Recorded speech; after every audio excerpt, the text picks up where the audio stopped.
Olá, muito boa tarde, alunos do Reforço ao Vivo. Tudo bem com vocês? Meu nome é Thiago Batalha. Eu estou aqui junto com a professora Fernanda Abreu Ladeira, com quem eu elaborei esse material. A gente pensou junto esse curso. Essa é a primeira aula de uma sequência de 5 aulas que vai ter como foco a língua portuguesa voltada para a construção, para a produção, para a elaboração de textos e mais especificamente textos acadêmicos. Eu queria dar boas-vindas a todos vocês. Eu espero que essa aula seja bem produtiva, que a gente trabalhe aqui, explore alguns fenômenos da língua que sejam de interesse para a vida de vocês no cotidiano e, sobretudo, para o uso da linguagem na vida acadêmica de vocês, que é o grande objetivo principal aqui. Então, eu tenho o prazer de trabalhar aqui com a professora Fernanda, que é uma professora de carreira também do município do Rio de Janeiro. A gente preparou para vocês esse curso, né, que vai ser realizado em 5 encontros, e nesse primeiro encontro a gente vai trabalhar com fundamentos da textualidade. Para a gente poder produzir um texto, e isso é uma máxima que é muito conhecida, a gente precisa entender como um texto se constrói. E, obviamente, a ação derivada desse entender como o texto se constrói é a leitura. Então, a gente vai fazer leitura de alguns textos aqui, a gente vai ver efetivamente que texto não é só uma produção verbal, nós temos uma série de símbolos, signos e sinais que comunicam também, e comunicar, né, na verdade, é o primeiro fundamento de qualquer linguagem, de qualquer texto. Então, se a gente pudesse resumir num primeiro momento o que é um texto, é um conjunto de símbolos que comunicam. E aí eu trouxe para vocês aqui, primeiramente, os conteúdos que a gente vai abordar ao longo desse curso, desses 5 encontros, e no próximo slide eu vou mostrar para vocês qual vai ser o conteúdo da aula de hoje. Então, na primeira aula, nessa aula que você está assistindo agora, a gente vai trabalhar com interpretação de texto, com os fundamentos da textualidade. Na segunda aula, a gente vai complementar os fundamentos da textualidade com os elementos extratextuais, com os elementos discursivos e também com questões sobre ambiguidade. A ambiguidade é quando a gente tem uma estrutura textual, alguma palavra dentro do texto que provoca mais de uma possibilidade de interpretação e aquilo, de alguma maneira, trava a nossa leitura. Isso é muito comum acontecer. Existem algumas estruturas já muito frequentes, né, na hora da gente elaborar textos que criam esse efeito labirinto que a gente chama. A gente está fazendo uma leitura, de repente a gente tem que reler, né, para poder continuar a entender o que efetivamente está tentando ser veiculado ali como comunicação. Na aula 3, a gente vai trabalhar um assunto muito importante na construção e na elaboração de texto, que é o emprego de conectivos, emprego de modalizadores e de operadores argumentativos. Basicamente, vou fazer um resumo aqui, na aula 3 a gente vai trabalhar esses elementos que conectam as partes do texto e, ao mesmo tempo, expressam uma certa intenção, um certo ponto de vista de quem está produzindo o texto.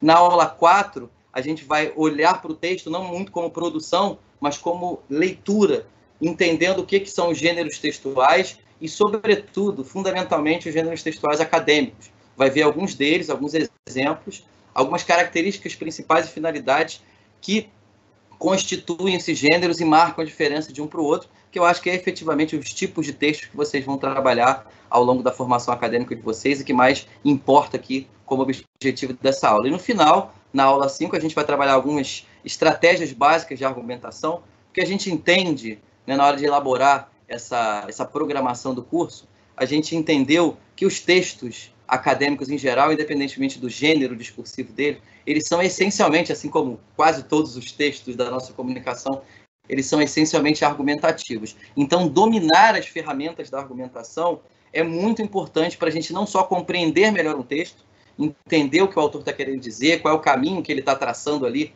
para convencer ou persuadir, ou nos alcançar, ou nos motivar, ou nos tocar a emoção, e também, sobretudo, para produzir os nossos textos e, efetivamente, os nossos textos acadêmicos. Na aula de hoje, nós vamos discutir 2 tópicos. O primeiro deles são as características de um texto.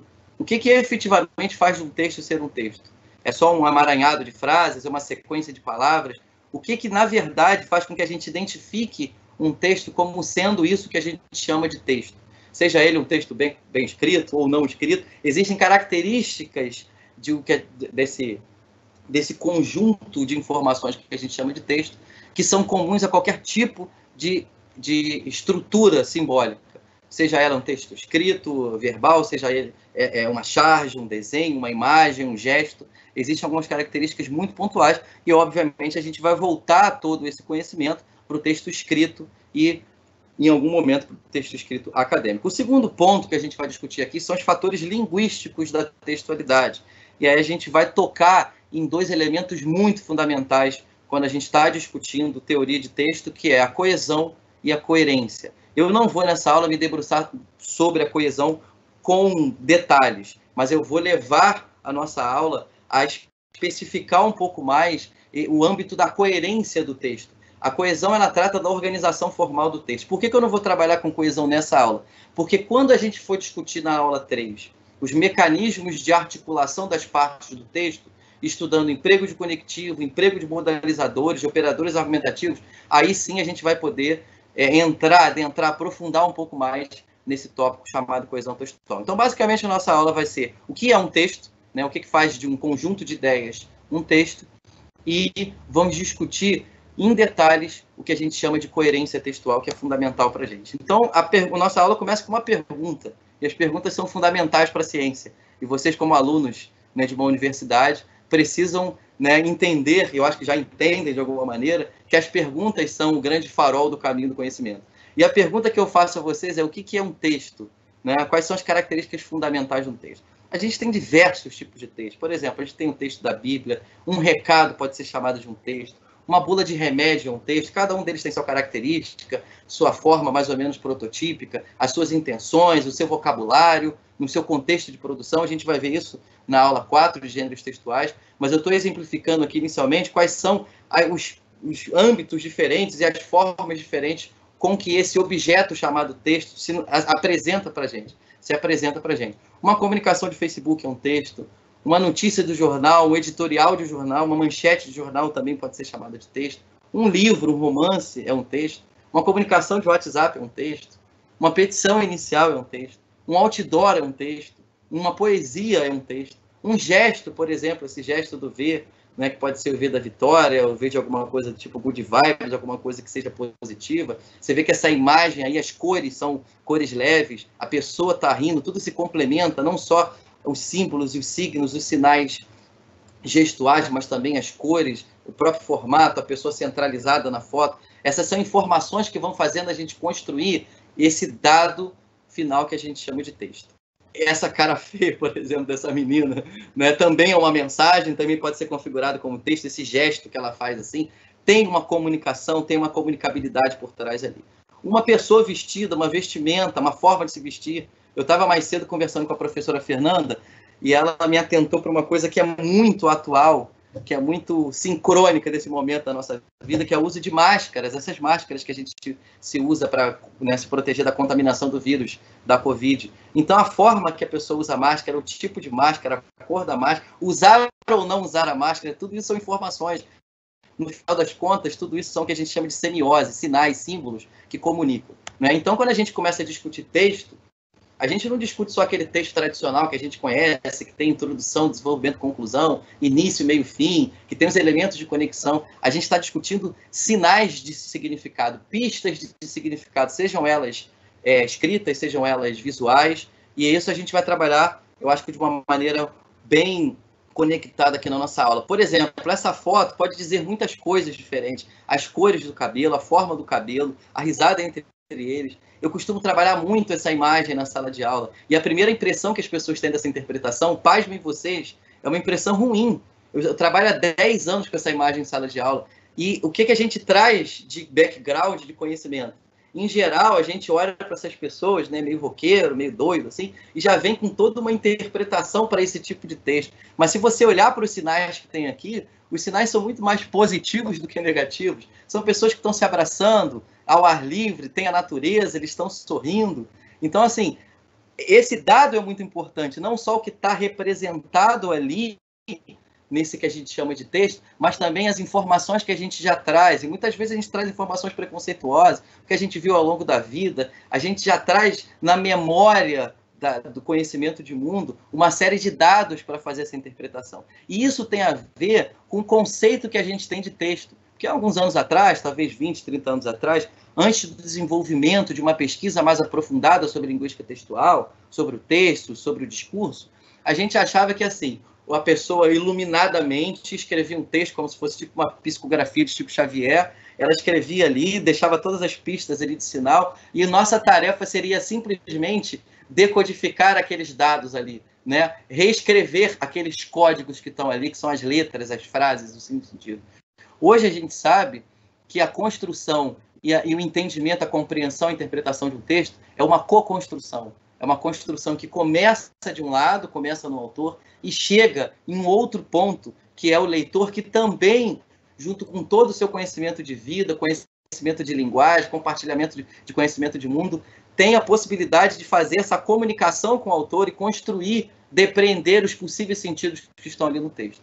Então, esses elementos todos a gente vai trabalhar. Quando eu trago essa imagem, por exemplo, ela pode dizer muito. Ela pode dizer simplesmente somente de um homem que está ali, mal vestido, maltrapilho no chão, né, mexendo num computador que possivelmente ele encontrou em algum lugar ou foi doado a ele. Mas a gente pode olhar também essa imagem de uma forma um pouco mais profunda e ver ali uma contradição, talvez social, uma pessoa que sequer tem o mínimo, o básico, está conectada com a tecnologia. E tem uma série de outras interpretações que a gente pode ir aprofundando em níveis, né, um pouco mais ricos de possibilidades. E é justamente isso que a gente vai ver na nossa aula. Como a gente vai alcançando essas deduções, essas conclusões e essas inferências. Então, acho que a primeira coisa para a gente conseguir encontrar esse caminho, né, da interação com o texto e com o autor é repensar qual é o conceito que a gente tem sobre texto. O texto não é um produto final acabado que nos cabe só reinterpretá-lo, né, descobrir o que o autor quis dizer. O texto é um conjunto de pistas de significado produzido dentro de um contexto, com uma intenção muito clara, né, com uma finalidade muito específica. A gente tem que considerar quem é essa pessoa que escreveu, em que momento histórico, em que momento social ela escreveu, qual é a finalidade do discurso dela. E a gente, considerando todos esses elementos, a gente tem mais munição, mais ferramenta para efetivamente poder fazer esse diálogo com o texto e com o autor.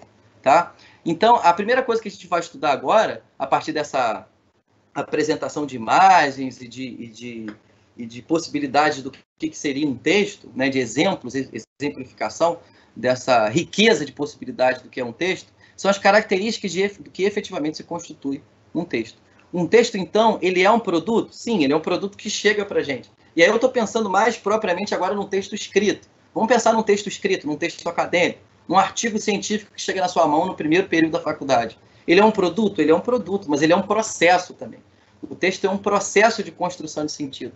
E que é quase sempre inacabado, né, de sentidos inacabados. Obviamente que tem um limite de interpretações, a gente tem que considerar, sim, um limite de interpretações, mas a partir do momento que a gente entende o texto como um processo, que o autor não é o único dono dos sentidos, que ele não é o proprietário exclusivo, não existe um uso capião do autor sobre o texto, a gente começa a entender que o texto é rico em possibilidades, e aí que, dependendo do nosso background, da nossa memória cultural, da nossa memória linguística, da nossa capacidade de interpretação, de depreender os sentidos que estão ali um pouco escondidos, às vezes, subentendidos, em pressupostos, a gente consegue alcançar um sentido mais próximo do que a gente poderia chamar do real do texto, tá? O texto é resultado de um planejamento. Eu dei aula durante muitos anos para cursinho pré-vestibular, em curso preparatório, e as pessoas têm uma dificuldade muito grande de produzir texto pelo seguinte: ela acha que ela vai ser inspirada de alguma maneira a escrever, e ela vai pegar a caneta ou vai botar a mão lá no teclado e vai começar a digitar e as ideias vão fluir. A primeira coisa que a gente tem que entender é que a nossa mente, ela não é linear, a nossa mente é uma confusão enorme. É uma confusão o tempo todo, desde a hora que a gente acorda até a hora que a gente dorme. A gente pensa 300 mil coisas atravessadas, a gente não consegue fazer, né, uma organização mental. Essa organização é um trabalho diário. E isso não vai ser diferente na hora que a gente for produzir um texto.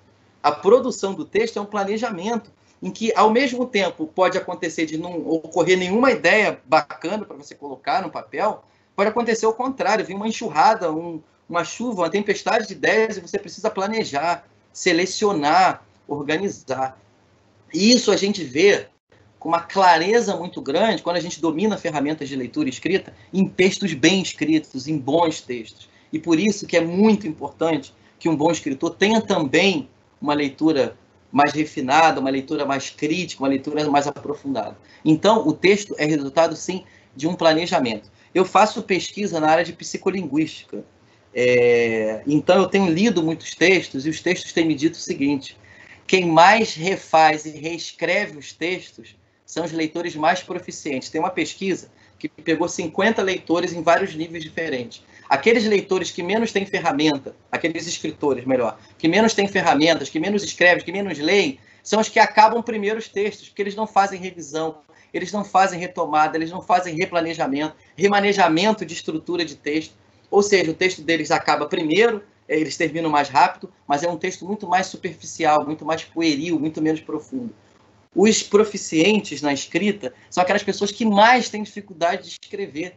Isso é provado em resultados de pesquisas científicas, né? Então, a gente tem que acabar com esse mito de que escrever é uma inspiração. Eu vou sentar aqui e vou produzir. Escrever é um trabalho árduo, é um trabalho de transpiração e que exige muito planejamento e um processo muito bem estruturado.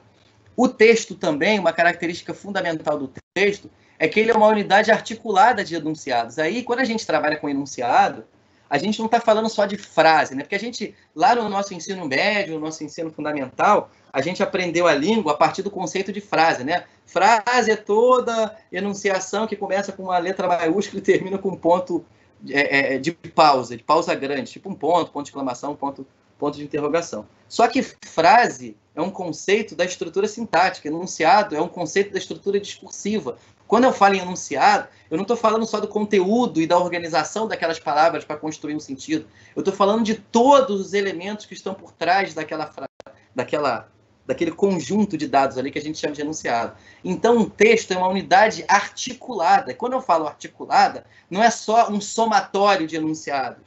E aí eu vou chamar aqui também de frases. Não é só um somatório de frases. É uma articulação em que um dado tenha ligação com o outro, permita que o outro se construa, permita o avanço do texto e o que vem depois permita a retomada do que veio antes, para a gente justamente construir essa tessitura. E se a gente lembrar da origem da palavra texto, texto vem do latim tecido. E como é que a gente constrói um tecido? Fazendo o movimento de puxar um fio lá de trás e juntar com um fio lá da frente. Puxar um fio lá de trás e juntar com um fio lá na frente. É essa costura, essa amarração que é talvez o aspecto fundamental da estrutura formal de um texto e que vai ajudar a dar um acabamento coerente, temático, teórico muito sólido para esse texto. O texto também é uma unidade coerente de enunciados e nossa aula hoje vai ser quase que exclusivamente voltada para esse tópico da coerência. Então não adianta também você articular tudo bonitinho, os enunciados, planejar seu texto, entender que um texto é um processo. Agora eu já sei que o texto não é mais inspiração, que não vai deixar nenhum santo, nenhum Deus aqui, um Espírito Santo, para me ajudar a escrever. É um trabalho árduo, contínuo. Beleza, você sabe isso tudo, mas o seu texto precisa respeitar alguns fundamentos e princípios do que a gente chama de coerência, que a gente vai ver em alguns slides lá na frente. E aí uma outra ideia muito fundamental, muito importante para a gente, é que o texto ele sempre diz mais do que está escrito. O que a gente costuma chamar de texto é só o que está visível ali para a gente. É só o que está escrito, estruturado e articulado na estrutura, ou seja, expresso em palavras, em frases, em expressões. Isso é o que a gente vê, mas o essencial é invisível aos olhos. Ou seja, o que tem de pista de sentido, o que tem de materialidade naquele texto não está só no que está exposto ali à nossa percepção inicial a olhos nus. Tem muita coisa por trás. Aí eu trouxe aqui um desenho, uma imagem, que é uma metáfora que eu gosto muito de trabalhar em sala de aula, que é a metáfora do iceberg. Eu trouxe a minha canetinha aqui, né? Eu ia fazer uma observação, mas eu vou tentar usar o mouse. Se vocês estão vendo aí o desenho da minha setinha do mouse, deixa eu voltar aqui. Essa parte de cima aqui, que é a parte do iceberg que fica visível aos nossos olhos, é o que seria o que a gente chama comumente de texto, né? Que é o que está escrito, que aparece ali. E você observa que o iceberg, você observa que o iceberg ele tem muito mais de elementos constitutivos na sua área submersa no que a gente não vê do que no que a gente efetivamente tem nos apresentado aqui. Então, um texto tem muito mais de não dito, e aí a nossa tarefa de entender um texto é justamente isso, né? Fazer um exercício de escavação, de arqueologia desses sentidos que estão ali por trás do texto. Aí eu trouxe aqui para dar um exemplo dessas características iniciais que a gente está trabalhando no texto, que são: o texto é um processo, o texto é um planejamento, o texto é algo articulado, o texto é algo coerente. Eu trouxe um exemplo de uma redação nota 1000 do Enem de 2017, que tinha como tema os desafios da formação educacional de surdos no Brasil. Eu não vou ler esse texto com vocês, eu até sugiro que vocês busquem essa informação lá na internet, no Google, esse texto está disponível aí para qualquer pesquisa simples. Eu vou só mostrar para vocês aqui com algumas cores, com vermelho e com azul, o que eu gostaria de destacar como características que constituem esse texto como tal. A primeira coisa que eu destaquei aqui é o seguinte: o tema, eu vou voltar aqui rapidamente os slides, o tema era os desafios para a formação educacional de surdos no Brasil. Né? Então você tem 3 palavras-chave aí: desafio, formação e surdo, e surdez. Esse texto, ele é todo construído, e aí eu destaquei aqui em cores vermelhas, as expressões que vão construindo o que a gente chama de progressão e retomada do tema. Se a gente for levar em consideração o que eu acabei de falar para vocês do que efetivamente é um texto, que é a construção tessitural de ideias, que você vai juntando o que já foi dito com o que ainda vai ser dito, você observa que todo o movimento desse texto, do que está escrito em vermelho, na verdade é a retomada do tema, de um dos pontos-chave do tema, e a ampliação. E ele faz isso não repetindo efetivamente as expressões, mas usando sinônimos, usando as expressões ampliativas, usando metonímios. Ele começa falando, ó, crianças com deficiência, depois ele usa deficientes, depois ele usa deficientes auditivos, depois ele usa surdos, depois deficientes de novo, depois portadores de deficiência auditiva, surdos novamente, pessoas com deficiência na audição, surdos e deficientes auditivos. Ou seja, em todos os parágrafos desse texto, ele mencionou pelo menos 2 vezes um dos tópicos-chave do texto. Isso vai construindo o que a gente chama de unidade de sentido no texto. É extremamente importante que esses elementos que são tópicos, que são mais importantes dentro da ideia que você quer expressar, eles sejam reiterados ao longo do texto. Porque é justamente esse movimento de retomada e progressão temática que é um dos movimentos que conseguem construir não só a coerência, ajudam bastante, né, nesse caminho da construção da coerência, mas também pela reiteração, né, de presença, de frequência no texto, vai deixando o tempo todo ativo na memória do leitor essa ideia que é a ideia principal. Então, eu queria até sugerir que vocês observassem nos textos que vocês leem. As ideias principais, elas são muitas vezes retomadas ao longo do texto, por sinônimos, por pronomes, e aí que entra a coesão textual para poder, né, dar esse acabamento. Mas essa progressão, essa retomada de tópicos dentro de um tema é fundamental para a construção disso que a gente chama coerência, que é um elemento constitutivo e muito importante, né, na construção disso que a gente chama de texto. Aí eu coloquei em azul aqui para vocês observarem também os elementos que constroem o outro lado, da estrutura, da ligação, da amarração do texto, que diz respeito ao que a gente chama de coesão textual. Você pode observar aqui, deixa eu pegar aqui o meu mouse, você tem o pois, que é uma conjunção que liga a oração anterior à oração que vem seguinte. Você tem o pronome demonstrativo tal barbárie, se referindo a alguma coisa que foi dita anteriormente. Você tem um porém, que faz a ligação. Então, ó, inicialmente, que começa um conjunto, né, de argumentos que vão ser apresentados. Ó, outro desafio enfrentado no início do segundo parágrafo é também uma expressão que permite a continuação do texto. Nessa situação, é uma expressão que retoma. Então, se você for olhar depois com mais calma essas cores, essa estruturação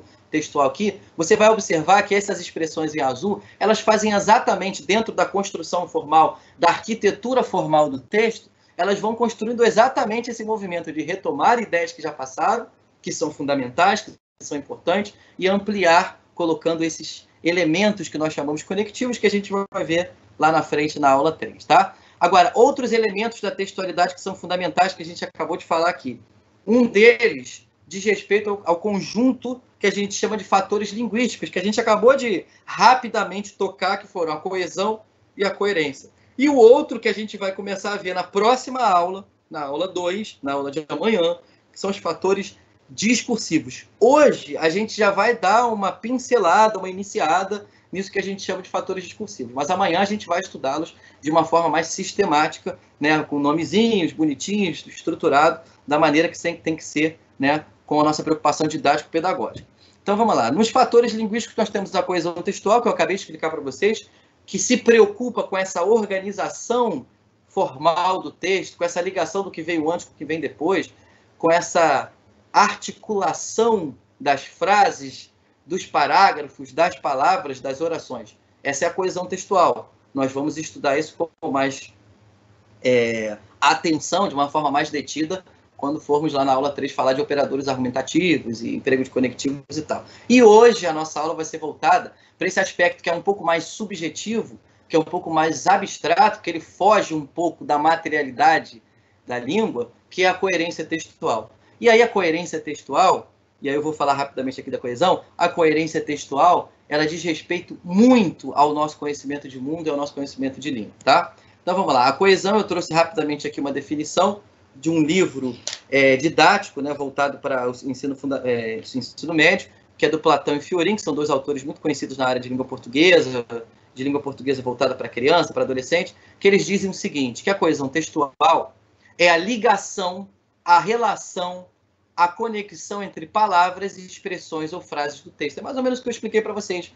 Toda vez que a gente quer amarrar as partes do texto, a gente usa mecanismos, ferramentas, estratégias de organização textual. O nome desse conjunto todo de conhecimento, dentro dessa área de estudo da língua, se chama coesão textual, e a gente vai ver isso numa outra oportunidade. Aí eu trouxe mais uma vez aqui aquele texto do Enem, só para ressaltar novamente esses aspectos, essas expressões que estão marcadas em azul, que são efetivamente as expressões que constroem, que constituem os mecanismos de coesão, de organização dessa estrutura textual, desse texto que tirou nota 1000, né, no Enem de 2017. Aí a gente entra aqui de uma maneira agora mais sublinhada, mais detalhada, no tópico principal da nossa aula de hoje, que é a coerência textual.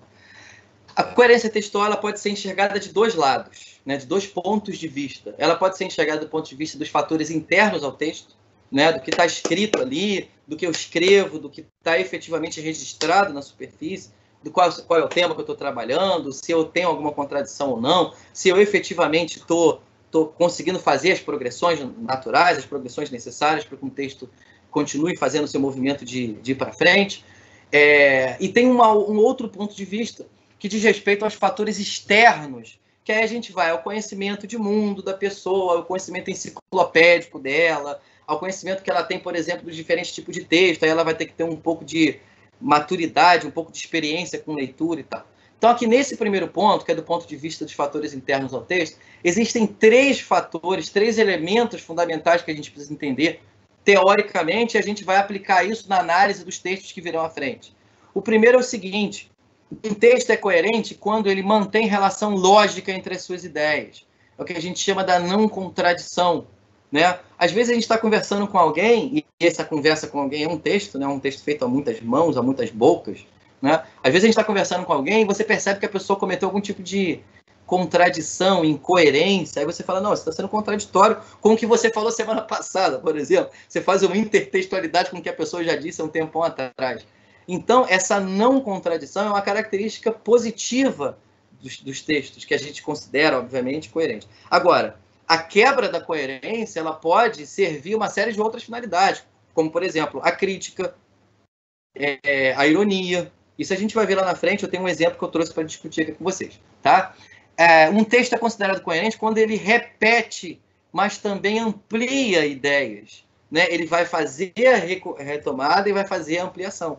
Né? Aí o que a gente chama de não repetição é o seguinte, verdadeiramente, sabe o encher linguiça? Um texto não pode ser construído só de ideias novas, porque senão parece que é uma colcha de retalhos, parece que cada parágrafo está falando de uma coisa diferente. Mas ele também não pode ser o tempo todo uma repetição constante do que já foi dito, porque senão ele não faz esse movimento, que é o movimento complementar, que constitui ele como algo que seja informativo o suficiente para interessar o leitor, que é esse movimento de regressão e esse movimento de ampliação. E aí o texto, quando ele é coerente, quando ele mantém um tema central e progride, que a gente trabalha esse conceito como o conceito da relevância. A gente viu muito bem esse conceito da relevância naquele texto que eu mostrei para vocês, da nota 1000 do Enem de 2017. O tópico dentro do tema geral, o tópico surdez, deficiência, portador de deficiência, foi um tópico recorrente. Ou seja, isso significa que pela frequência dele no texto, ele é relevante. Isso constrói a unidade de sentido e, consequentemente, isso constrói o que a gente chama de coerência no texto, tá? Aí eu trouxe de novo aquele que mesmo exemplo. Eu não sei se efetivamente esses slides vão ser disponíveis para todos, mas se essa aula for filmada ou se vocês prestarem bastante atenção, vocês podem observar que esse texto é igualzinho aos outros, né, que eu trouxe com o modelo do vestibular. E, mais uma vez, vocês podem observar que essas expressões que eu destaquei em vermelho são justamente essas expressões que dão a relevância tópica dentro desse conjunto temático da redação do Enem de 2017. Agora a gente vai olhar pelo ponto de vista dos fatores externos ao texto, que são os mais importantes para a gente alcançar. Sabe aquela parte de baixo do iceberg que eu mostrei para vocês? Esses elementos são fundamentais. São os elementos que estão ligados diretamente ao conhecimento de mundo partilhado, isso é fundamental. Duas pessoas não conseguem se comunicar se elas não tiverem um mínimo de conhecimento de mundo partilhado, pontos de partida que sejam negociáveis. Por exemplo, se você estiver conversando, se você acredita que a Terra é redonda, e você estiver conversando com uma pessoa que acredita que a Terra não é redonda, e tem gente hoje acreditando que a Terra não é redonda, vocês estão partindo de pontos de partida totalmente opostos, que em nenhum momento... É como se você estivesse indo numa direção e a pessoa estivesse indo na outra direção. Não vai haver convergência de compartilhamento de mundo em nenhum momento. Então, essa comunicação, esse texto co-construído vai ficar difícil de ser produzido, porque o ponto de partida, a origem de toda a construção temática dessa comunicação já tem, vamos dizer assim, um vício de origem. Lá atrás, vocês já estão caminhando para pontos a partir de momentos e de perspectivas diferentes. Então, um texto, e a gente vai ver na aula seguinte, no início da aula seguinte, quando a gente for discutir os elementos discursivos, né, da construção de um texto, a gente vai ver a aceitabilidade. A aceitabilidade do leitor com relação ao texto está diretamente ligado com o conhecimento de mundo partilhado com o autor. Isso é fundamental. Obviamente que eu não estou dizendo que as pessoas precisam pensar da mesma maneira, mas os pontos de partida fundamentais da construção da ideia precisam ser partilhados, porque eles vão permitir que a gente alcance inferências com algum grau de certeza, com algum grau de confiabilidade, tá? O segundo tópico importante ali é o conhecimento do contexto comunicativo, que aí está diretamente ligado também com a intenção. Dependendo do contexto, a gente vai ter uma intenção diferente. E isso vai, obviamente, influenciar na forma que está ligada aos conhecimentos linguísticos. Por exemplo, às vezes eu vou dar uma notícia da morte de alguém. Isso tem sido muito comum, infelizmente. E aí, para a pessoa da família, dentro daquele contexto do hospital, eu vou falar de uma forma. Quando eu vou comunicar uma pessoa da minha casa que não conhece muito, que era distante, eu vou usar uma outra maneira.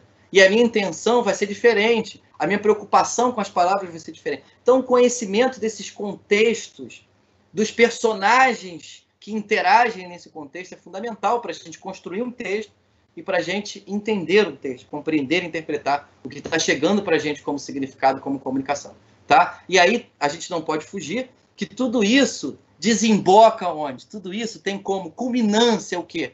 A estrutura da linguagem.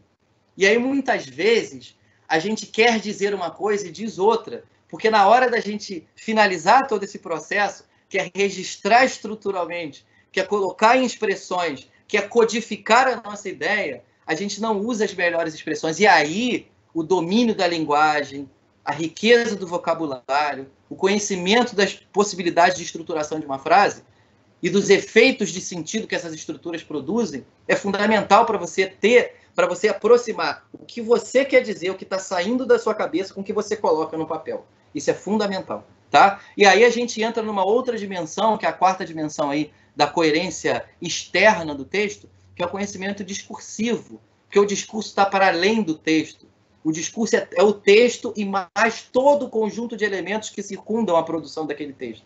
E aí a gente, obviamente, e vai estudar isso também, nesse conjunto de aulas nosso, a gente vai estudar a construção dos sentidos a partir da perspectiva dos gêneros textuais. O gênero textual, na verdade, é um evento social materializado em linguagem.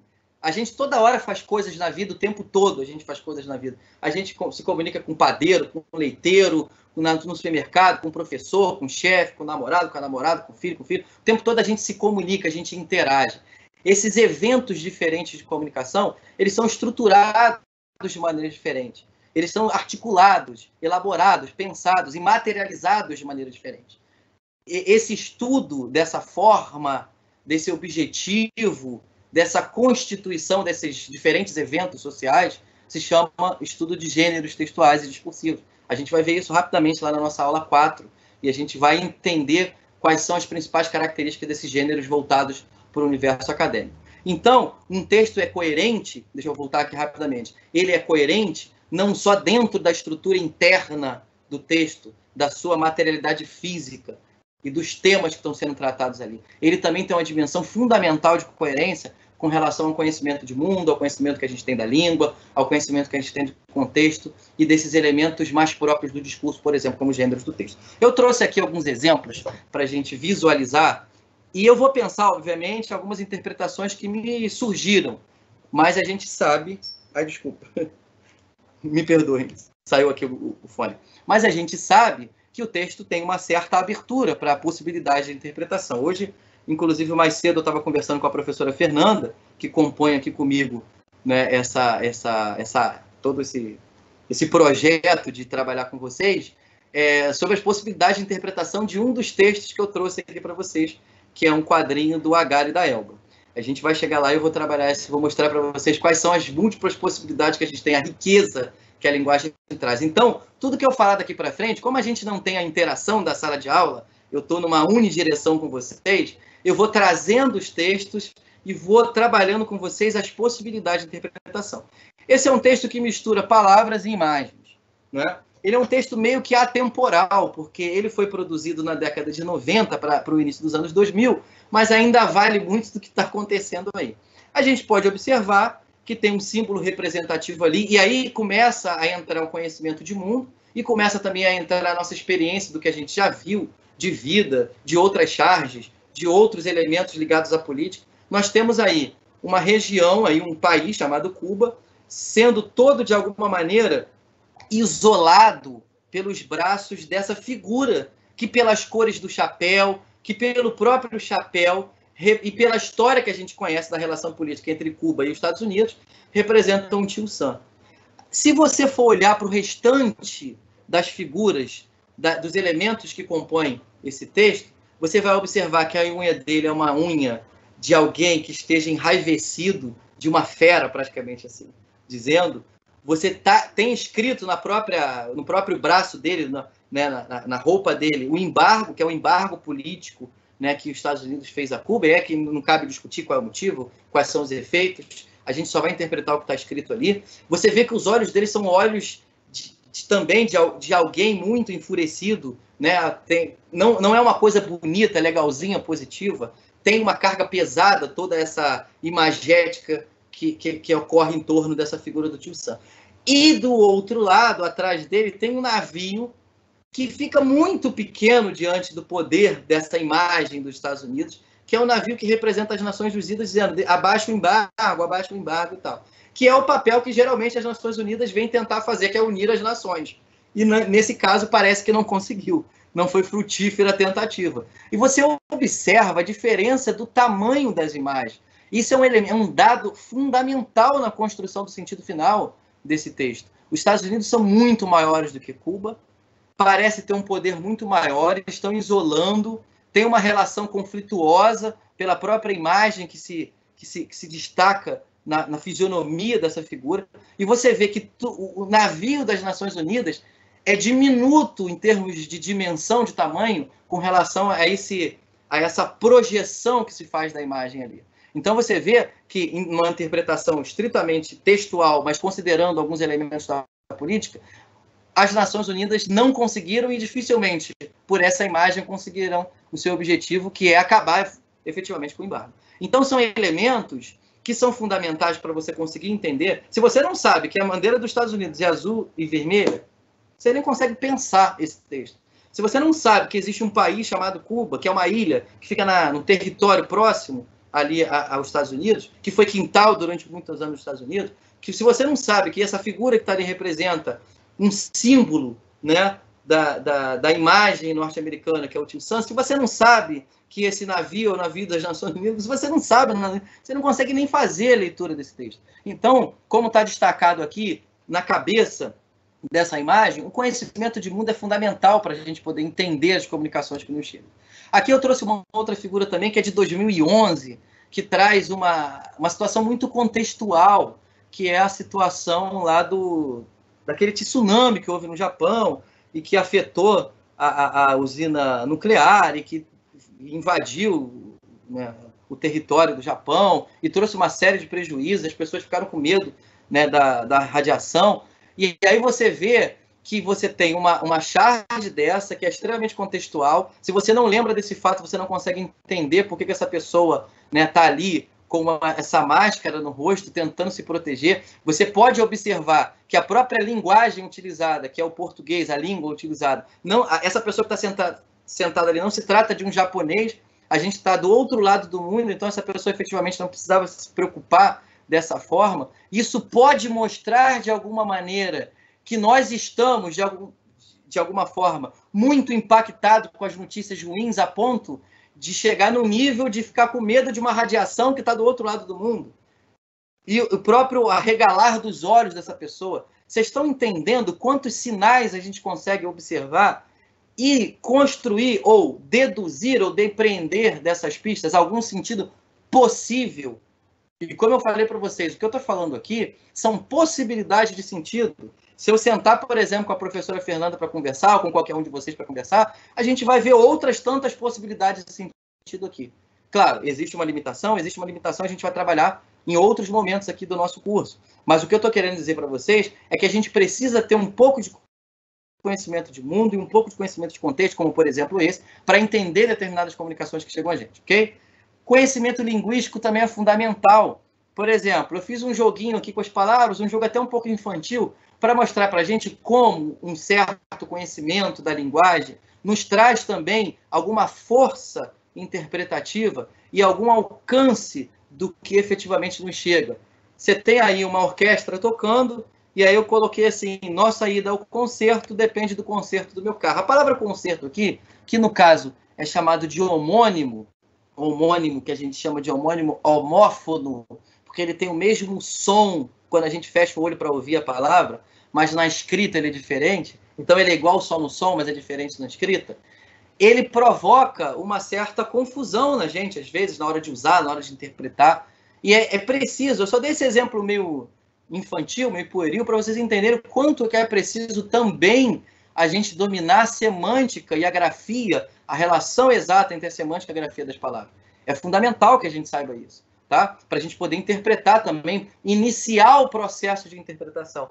Porque o processo de interpretação começa com a semântica e ele vai para a pragmática. São níveis diferentes, mas ele tem que ter um ponto de partida. Esse ponto de partida é o conhecimento que a gente tem do vocabulário da nossa língua. Uma das maiores dificuldades da gente aprender uma segunda língua é o vocabulário. A sintaxe também é muito complicado, mas o vocabulário, se você não tem palavras, se você não consegue associar uma forma fônica a uma forma conceitual, você não consegue aprender nenhuma língua, você não consegue desenvolver, porque o primeiro passo da compreensão sobre aquela língua, sobre aquele universo, você não tem, que é a semântica, que é essa relação entre o que está escrito ou o que está dito e o seu sentido. O conhecimento linguístico é importante. Eu trouxe aqui uma figurinha da Mônica para a gente, até de uma forma mais lúdica, entender como é importante e como é ambíguo também esse conhecimento linguístico, que a gente vai estudar na próxima aula, as ambiguidades. Você vê aqui, ele diz assim: oi, Magali, quer tomar sorvete? Que ele fala, né, troca o R pelo L.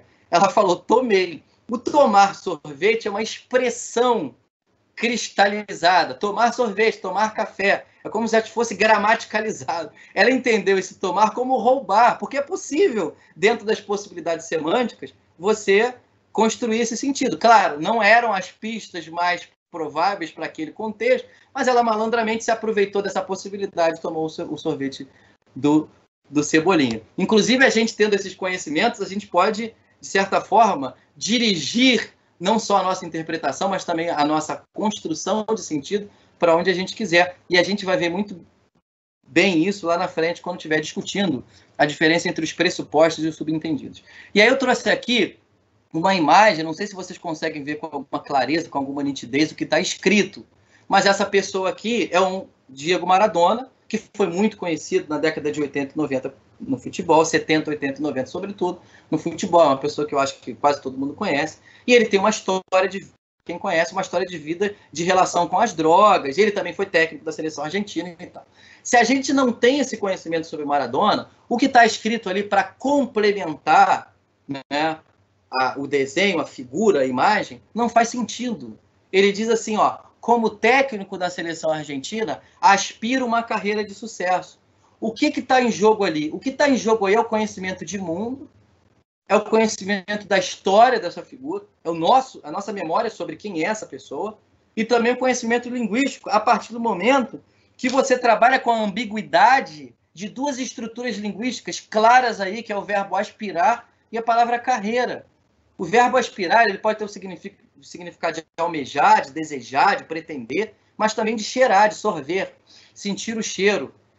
E a palavra carreira pode estar associada ao campo de significados profissional, como técnico da seleção argentina, estou falando de profissão, aspira uma carreira de sucesso. Essa carreira pode ser ligada ao contexto profissional, mas também pode ser ligada, que é o que linguisticamente está apontado aí, mas pode ser ligada a um outro contexto, a um outro campo semântico, que é o campo semântico do uso de drogas.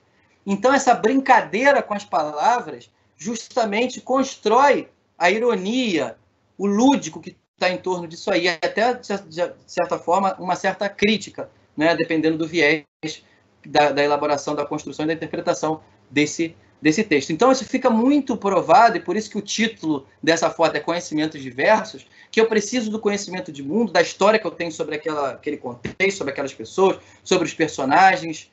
Eu preciso da minha memória, mas eu também preciso do meu conhecimento linguístico, tá?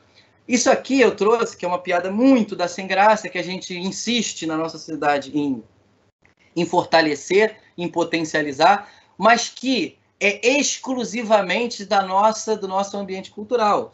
Por exemplo, lembra daquela charge do Japão lá atrás? Então, aconteceu alguma coisa no Japão que a gente ficou sabendo aqui, e aí teve uma charge aqui criticando a influência da mídia no nosso cotidiano sobre uma coisa que aconteceu do outro lado do mundo. Beleza. Agora, você imagina se essa charge que você está vendo aqui na sua tela agora, seja reportada lá para o Japão. Eles não vão nem entender. E se entenderem, vão achar deselegante, deseducado e sem graça. Porque lá eles respeitam absurdamente os mais idosos. E aqui a gente usa a sogra, que em geral é mais idosa, né, do que o genro, a gente usa essas brincadeirinhas. Olha o que está aqui. O rapaz está rindo, sarcasticamente, debochadamente, dizendo: pode usar o seu cinto de segurança, sogrinha. Aí o cinto de segurança é uma corda para se enforcar. Aqui, isso durante muitos anos fez, né, humor, e ainda faz em alguns, né, para alguns grupos, mas em outros lugares, em outros contextos culturais, isso pode nem fazer sentido. Então, isso mostra para a gente que essas pistas de sentido, elas são extremamente configuradas e validadas dentro de um contexto de situação e de um contexto de cultura, e a gente não pode fugir disso, ok? Aí eu trouxe aqui para finalizar essa parte mais ligada diretamente à coerência, um pequeno texto que eu vou ler com vocês para mostrar como uma aparente incoerência linguística pode estar ligada com uma coerência discursiva absurda, né? Ele diz o seguinte, é uma brincadeirinha, é um texto folclórico. Diz assim: fui à Água Doce Cachaçaria, deixa eu ver se eu consigo pegar aqui o meu mouse. Ó, fui à Água Doce Cachaçaria e tomei uma cachaça da boa, mas tão boa que resolvi levar 10 garrafas para casa. Mas dona patroa me obrigou a jogar tudo fora. Peguei a primeira garrafa, bebi um pouco e joguei o resto na pia. Peguei a segunda garrafa, bebi outro copo e joguei o resto na pia. Peguei a terceira garrafa, bebi o resto e joguei o copo na pia. Peguei a quarta garrafa, bebi na pia e joguei o resto no copo. Peguei o quinto copo, joguei a rolha na pia e bebi a garrafa. Peguei a sexta pia, bebi a garrafa e joguei o copo no resto. A sétima garrafa eu peguei no resto e bebi a pia. Peguei no copo, bebi no resto e joguei a pia na oitava garrafa. Joguei a nona pia no copo, peguei na garrafa e bebi o resto. O 10º copo eu peguei a garrafa no resto e me joguei na pia. Não lembro do que fiz com a patroa. Esse texto, se ele for analisado cruamente em termos de semântica, sem considerar o contexto da narrativa e os sentidos que isso produz, ele é incoerente. Mas por que ele se torna coerente dentro da incoerência linguística dele? Porque ninguém pode beber uma pia. Ninguém pode jogar uma pia dentro de uma garrafa. Ninguém pode jogar um resto, Quer dizer, ninguém pode fazer uma pia na 8ª garrafa. Isso é impossível, semanticamente. Mas por que esse texto é absolutamente coerente?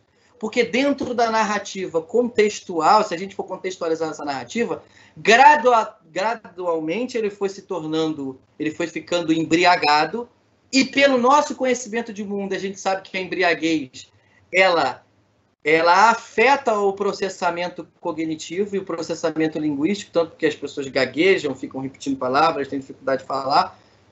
Então, conforme ele foi bebendo mais, essa confusão de palavras e de sentidos foi acontecendo.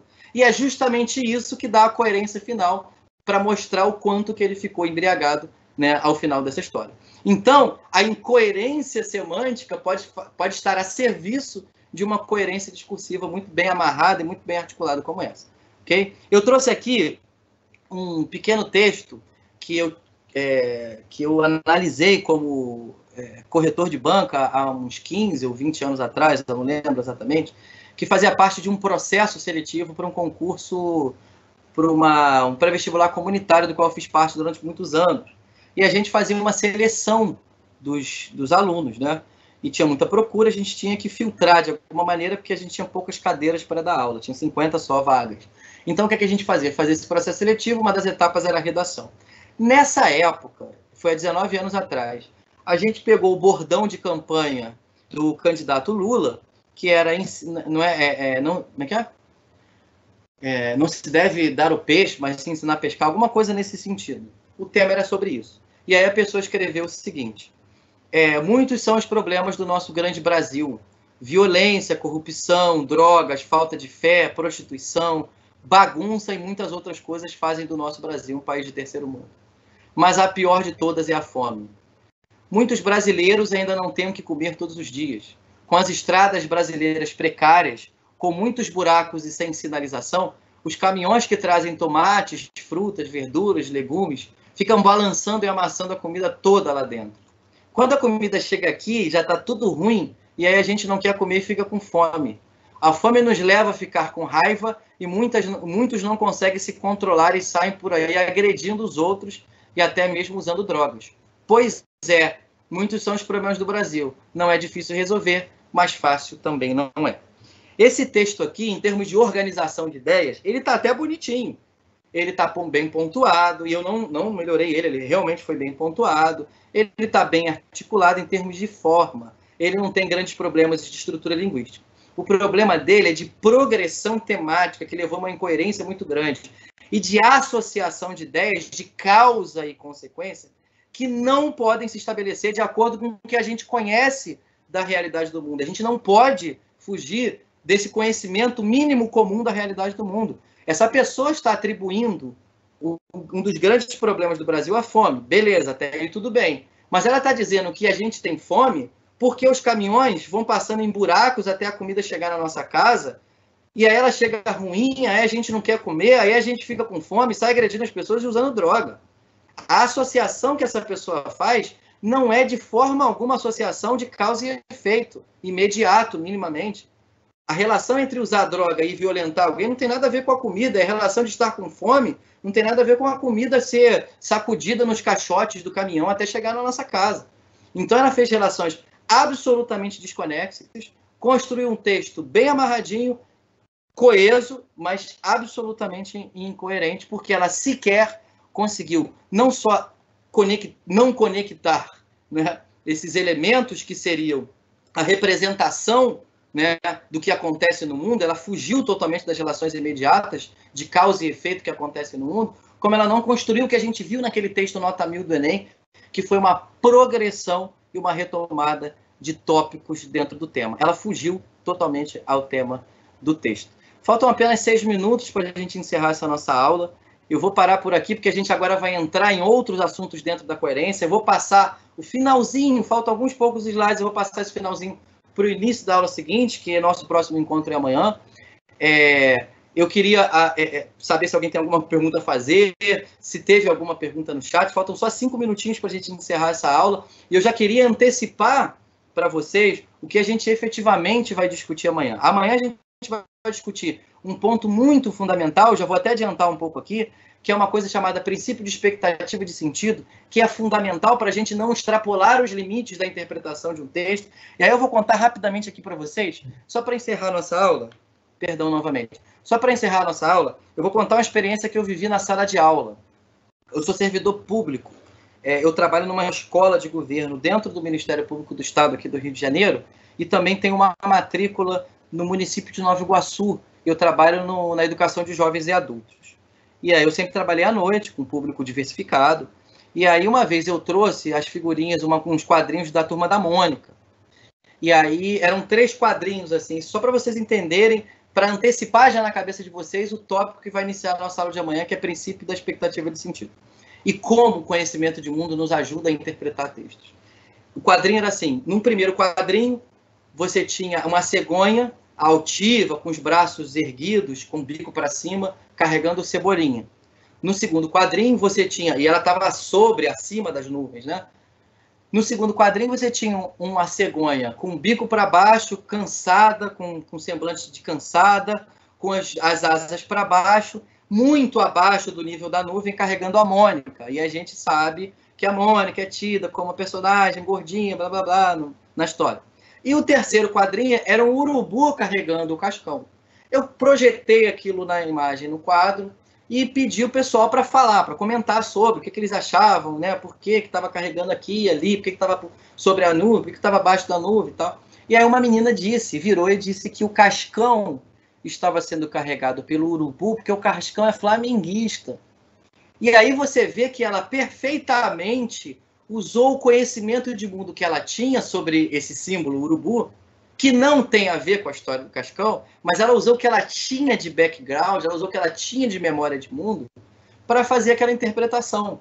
O processo cognitivo dela foi perfeito, só que existe uma distância muito grande entre o que ela pensou e o que efetivamente foi a motivação para colocar aquele urubu ali. A gente sabe que o urubu foi carregando o Cascão, porque o Cascão é aquele que não toma banho, que fede a carniça, e o urubu também é o bicho lá que vai atrás da carniça e tal. Ou seja, ela usou o conhecimento dela de mundo, fez um processamento cognitivo bacana, mas não deu certo porque o conhecimento de mundo que ela tinha não alcançava integralmente e de forma adequada e satisfatória o que era preciso para fazer a interpretação correta daquela comunicação, porque ela precisava ter mais conhecimento sobre os personagens, sobre aquele contexto. Então, assim, eu encerro a aula de hoje com essa imagem, né, dos personagens da Turma da Mônica.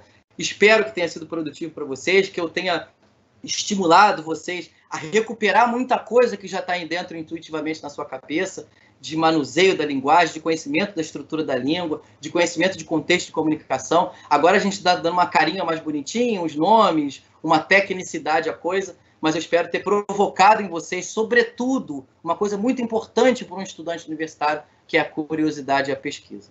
Então, eu agradeço a presença de todos, a participação de todos, e eu encerro a aula por aqui. Um abraço e até amanhã. Até o próximo encontro.